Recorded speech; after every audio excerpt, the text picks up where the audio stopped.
കൊള്ളുക എന്ന് അവനോട് പറയപ്പെടുമെന്നാണ്.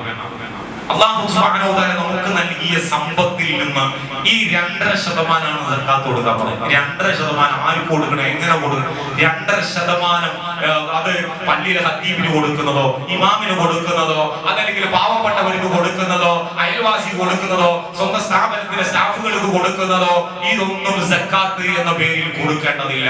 നമ്മൾ ഇത് ആലോചിച്ച് തലമുണ്ടാക്കേണ്ടതുമില്ല. 2.5% അത് ആർക്ക് കൊടുക്കണം അല്ലാഹു തആല പറഞ്ഞിട്ടുണ്ട്. അത് അതിന്റെ അവകാശികളുടേതാണ്, നമ്മുടേതല്ല. 97% ആർക്ക് കൊടുക്കണം എന്നതാണ് നമ്മൾ അലട്ടേണ്ടത്. നേരെ തിരിച്ചാണ് നമുക്കുണ്ടാകുന്നത്. 97% നമ്മളത്. 2.5% അത് നമ്മുടേതല്ല, അത് അല്ലാഹുവിൻ്റെതാണ്. അല്ലാഹു തആല ചൂണ്ടിക്കാണിച്ച അവകാശികളുടേതാണ്. നമുക്ക് അല്ലാഹു നൽകിയിട്ടുള്ള സമ്പത്ത് അല്ലാഹുവിന്റെ മാർഗത്തിൽ കൃത്യമായ തോത് നോക്കി ചെലവഴിക്കേണ്ടതാണ് സക്കാത്ത്. ഒരളവും നോക്കാതെ എത്ര വേണമെങ്കിലും ചെലവഴിക്കാൻ അവസരം നൽകുന്നതാണ് സ്വതക്ക. ഇത് രണ്ടിലും അങ്ങേയറ്റത്തെ ഉത്സാഹം റസൂലുള്ളാഹി സ്വല്ലല്ലാഹു അലൈഹി വസല്ലം റമദാനിൽ കാണിച്ചിരുന്നു എന്നുള്ളതാണ്.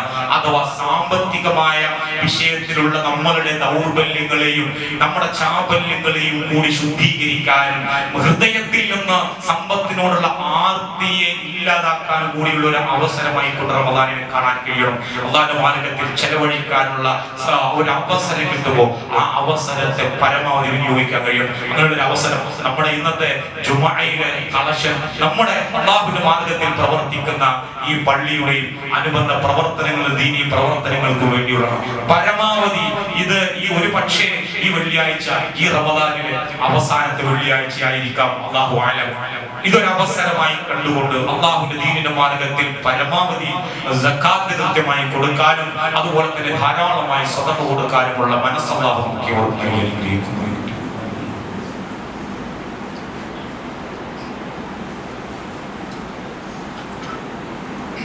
അൽഹംദുലില്ലാഹ് വസ്സലാത്തു വസ്സലാമു അലാ റസൂലിൽ അമീൻ വഅലാ ആലിഹി വസഹ്ബിഹി അജ്മഈൻ. അമ്മാ ബഅദ്. യാ അയ്യുഹല്ലദീന ആമനൂ ഉസീകും വഇയ്യായ ബിത്തഖ്വല്ലാഹ്. സത്യവിശ്വാസികളെ, റബ്ബുൽ ആലമീൻ സർവശക്തനായ അല്ലാഹുവിന്റെ കൽപ്പനകളും നിയമനിർദ്ദേശങ്ങളും പാലിച്ച് തഖ്വയോടെ ജീവിക്കണേ എന്ന് വസിയത്ത് ചെയ്യുകയാണ്. അവസാന 10 റമദാൻ മറ്റു മാസങ്ങളേക്കാൾ ശ്രേഷ്ഠമാണ്. അതിൽ അവസാന 10 ദിവസങ്ങൾ കൂടുതൽ ശ്രേഷ്ഠമാണ്. അതിൽ ഒറ്റയിട്ട രാവുകൾ അതിനേക്കാൾ ശ്രേഷ്ഠമാണ്. ലൈലത്തുൽ ഖദറിന്റെ രാവ് അതിനേക്കാളും ശ്രേഷ്ഠമാണ്. ഒരുപക്ഷെ ഇന്ന് അതിന്റെ രാവായിരിക്കാം, മറ്റന്നാളായിരിക്കാം. ഏതായിരുന്നാലും അതിനുവേണ്ടി കൂടുതൽ താല്പര്യത്തോടുകൂടി അതിന്റെ പുണ്യം നേടിയെടുക്കാൻ വേണ്ടി പരിശ്രമിക്കുക എന്നതാണ്. ആയിഷ ബീവി റസൂലുള്ളാഹി സ്വല്ലല്ലാഹു അലൈഹി വസല്ലമയോട് ചോദിച്ചു, നബിയേ, ലൈലത്തുൽ ഖദറിന് അതിന്റെ അടയാളങ്ങൾ ഏതെങ്കിലും നിനക്ക് എനിക്ക് അനുഭവപ്പെട്ട് കഴിഞ്ഞാൽ അവസാന 10 ഞാൻ എന്താണ് ചെയ്യുന്നത്? റസൂലുള്ളാഹി സ്വല്ലല്ലാഹു അലൈഹി വസല്ലം പറഞ്ഞു, നീ അല്ലാഹുമ്മ ഇന്നക അഫ്വുൻ തുഹിബ്ബുൽ അഫ്വ ഫഅഫു അന്നി, പടച്ചോനെ, നീ ഏറെ മാപ്പ് നൽകുന്നവനാണ്, എനിക്ക് മാപ്പ് നൽകണമേ. നീ മാപ്പ് നൽകുന്ന ഇഷ്ടപ്പെടുന്നവനാണ്.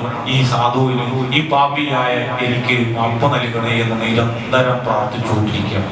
അറിയാത്തവർ ഈ ഒരു പ്രാർത്ഥന മാത്രം അത് ധാരാളമായി ഉരുവിടുക എന്ന് പറഞ്ഞു കഴിഞ്ഞാൽ അതിന്റെ ആന്തരികമായ അർത്ഥം കൂടി നിങ്ങളുമായി ഒന്ന് പങ്കുവെച്ചുകൊണ്ട് അവസാനിപ്പിക്കുക. സഹോദരങ്ങളെ, നമുക്കറിയാം മനുഷ്യരൊക്കെ തെറ്റ് ചെയ്യുന്നവരാണ്.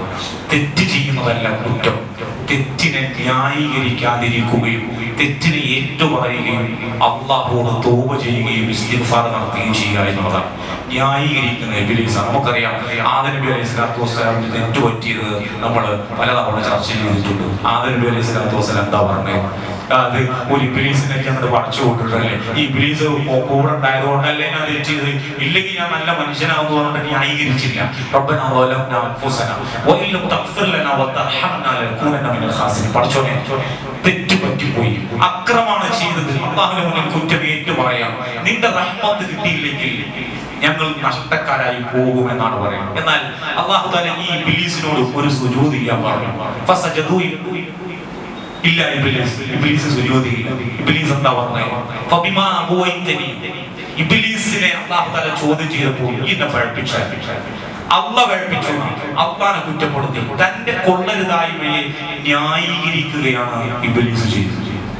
ഇതുപോലെ നമ്മളുടെ ദൗർബല്യങ്ങളെ ഏതെങ്കിലും തരത്തിൽ ന്യായീകരിക്കുന്ന ഒരു സമീപനത്തിന് പകരം തെറ്റുകൾ തിരിച്ചറിയാനുള്ള മുഹാസബത്ത് ഉണ്ടാവുക എന്ന്, അത് റമദാനിൽ നമ്മൾ നേടി. ഈ അവസാന 10 ദിനരാത്രങ്ങളുടെ സമയങ്ങൾ നമ്മൾ അതിന് വേണ്ടി, അഥവാ നമ്മുടെ ദൗർബല്യങ്ങൾ, നമ്മുടെ കുറ്റങ്ങൾ, നമ്മൾ ചെയ്യുന്ന തെറ്റുകളെ തിരിച്ചറിയുക. അതുകൊണ്ടാണ് ഇപ്പൊ ഒരാള് നമ്മളോട് പറയാം, നിങ്ങൾ ഇങ്ങനെ ഈ സ്വഭാവം നോക്കുന്നത് വളരെ മോശം, തെറ്റാണ് എന്ന് ഒരാള് നമ്മളെ മുഖത്തോക്കി ചൂണ്ടിക്കാണിക്കും.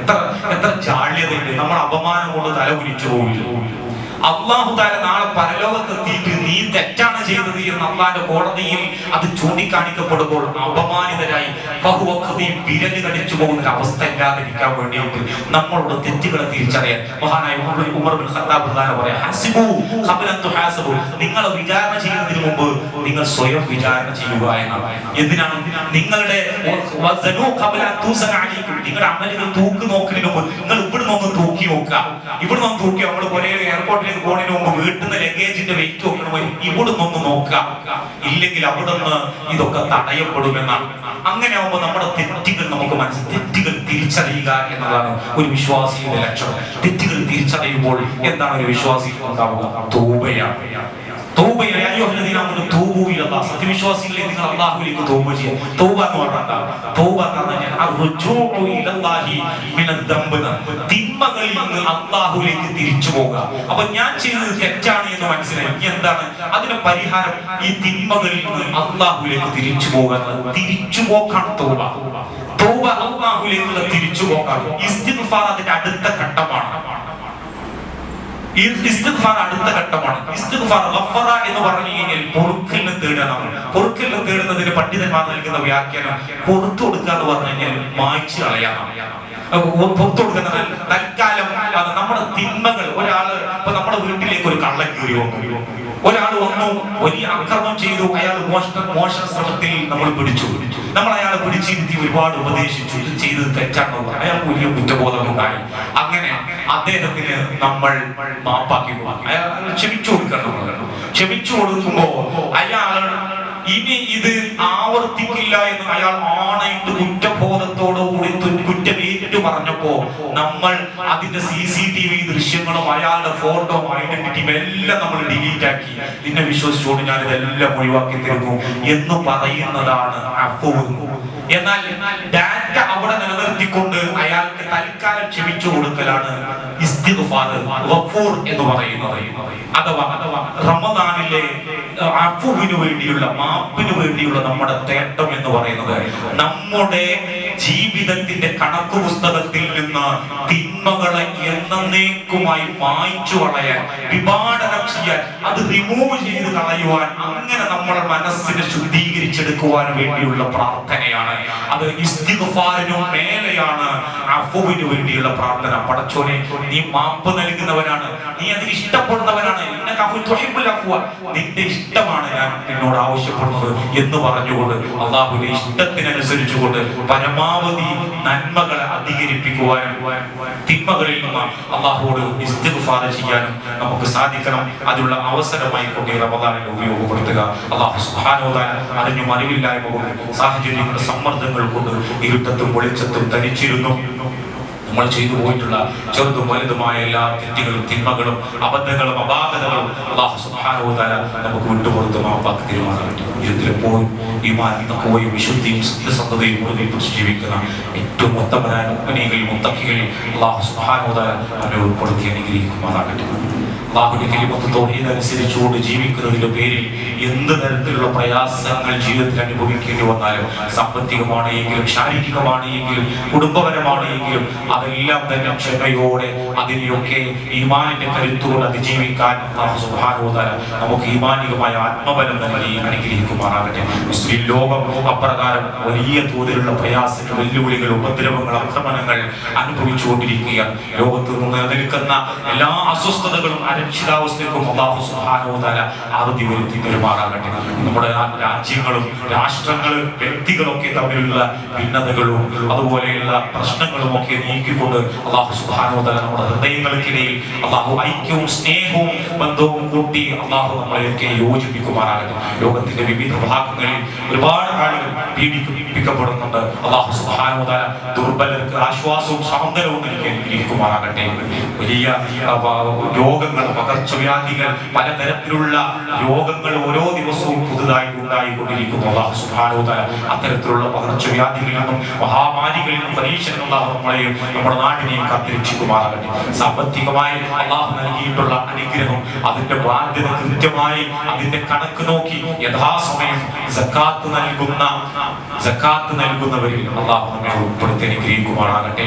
സക്കാത്ത് ഇന്നുവരെ നൽകാത്തതിന്റെ മുഴുവൻ കണക്കുകൾ നോക്കിക്കൊണ്ട് ആ ബാധ്യത അല്ലാഹുവോട് തീർത്തു കൊടുക്കുവാനുള്ള ഉദാര മനസ്സ്, അതിനുള്ള ഈമാൻ അല്ലാഹു നമുക്ക് നൽകി അനുഗ്രഹിക്കുമാറാകട്ടെ. സാമ്പത്തികമായ പ്രയാസങ്ങൾ അനുഭവിക്കുന്ന ആളുകൾക്ക് ഹലാലായ മാർഗത്തിലൂടെ സമ്പത്തിന്റെ ഐശ്വര്യം അല്ലാഹു വർദ്ധിപ്പിച്ചു നൽകുമാറാകട്ടെ. കടബാധ്യതകൾ കൊണ്ട് ഞെരുങ്ങുന്ന ആളുകൾക്ക് അത് വീട്ടാനുള്ള എളുപ്പ വഴികളും അല്ലാഹു എളുപ്പമാക്കി കൊടുക്കുമാറാകട്ടെ.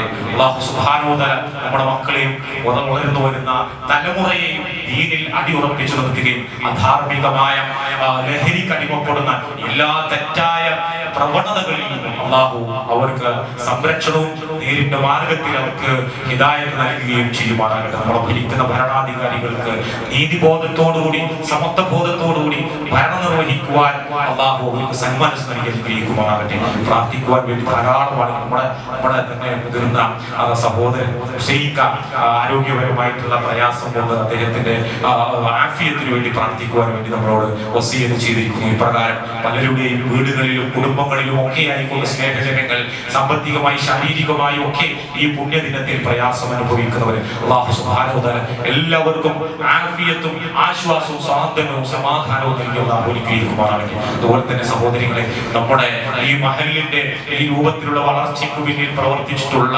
ഒരുപാട് ആളുകൾ, ഇതിന്റെ മുൻകാല പ്രവർത്തകർ, നിഷ്കളങ്കരായ പ്രവർത്തകർ നമ്മൾ വിട്ടുപിരിഞ്ഞു പോയിട്ടുണ്ട്. P K Ali Sahib, P K Umar Sahib, K K Muhammad Koya Sahib, Majeed Sahib, E K Abdulla Sahib, K P Abdurahman Sahib, K P Kunhamath Sahib, T M Ali Sahib, T M Biran Sahib തുടങ്ങിയ എല്ലാ നല്ല പ്രിയപ്പെട്ട നമ്മുടെ ഓരോരുത്തരുടെയും രക്തബന്ധുക്കളും ആദർശബന്ധുക്കളുമായിട്ടുള്ള ഒരിക്കലെല്ലാവർക്കും മഗ്ഫിറത്തും മർഹമത്തും നൽകി അനുഗ്രഹിക്കുകയും അവരോടൊപ്പം ഈ നാടുപോലെ അല്ലാഹുവിന്റെ ജന്നാത്തുൽ ഫിർദൗസിൽ ഒരുമിച്ച് കൂടാനുള്ള മഹാസൗഭാഗ്യം അല്ലാഹു നമുക്ക് നൽകുമാറാകട്ടെ.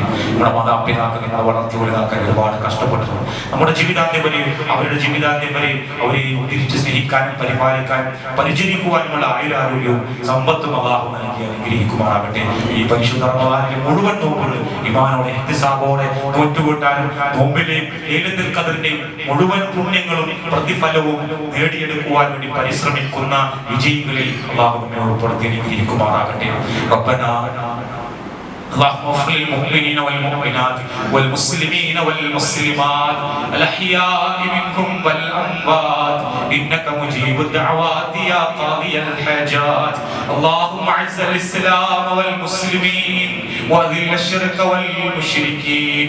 اللهم أجرنا من النار، اللهم أجرنا من النار. اللهم اغفر لنا ولإخواننا الذين سبقونا بالإيمان فلا تجعل في قلوبنا غلا للذين آمنوا ربنا إنك رؤوف رحيم. ربنا آتنا في الدنيا حسنة وفي الآخرة حسنة وقنا عذاب النار. ربنا تقبل منا دعاءنا وصيامنا وصلاتنا وزكاتنا وصالح أعمال كلنا يا رب العالمين. آمين آمين برحمتك يا أرحم الراحمين.